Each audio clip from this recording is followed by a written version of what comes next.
સુરતમાં સિઝનના પહેલા જ વરસાદમાં કોઝવે ઓવરફ્લો થયો છે। જિલ્લા અને તાપીના ઉપરવાસમાં ભારે વરસાદથી નદીમાં નવા નીર આવ્યા છે। તાપી નદીનું જળસ્તરમાં વધારો જોવા મળ્યો તો રાંદેર સિંગણપોરને જોડતો કોઝવે ઓવરફ્લો થયો છે। કોઝવે તેની ભયજનક સપાટીથી 0.63 મીટર ઓવરફ્લો થઈ રહ્યો છે। 6.63 મીટર સપાટી સાથે કોઝવે પર પાણી ભરાયું છે। કોઝવે ઓવરફ્લો થયું છે સહિત સમગ્ર દક્ષિણ ગુજરાતમાં હજુ પણ ભારે વરસાદની આગાહી વ્યક્ત કરવામાં આવી છે।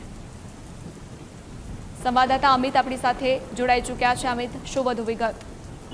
જે ચોક્કસથી સુરત સહિત દક્ષિણ ગુજરાતમાં જે ભારે વરસાદ છેલ્લા 2 દિવસથી વરસી રહ્યો છે તેને લઈને આજે સુરતની જે તાપી નદી પસાર થઈ રહી છે સુરતમાંથી, તેમાં નવા નીરની આવક થઈ છે અને તેના જ કારણે સુરતનો જે કોઝવે છે તે ઓવરફ્લો થયો। કોઝવેની ભયજનક સપાટી 6 મીટરની છે, પરંતુ હાલ કોઝવે છે તે 6.63 મીટરની સપાટીથી ઓવરફ્લો થઈ રહ્યો છે।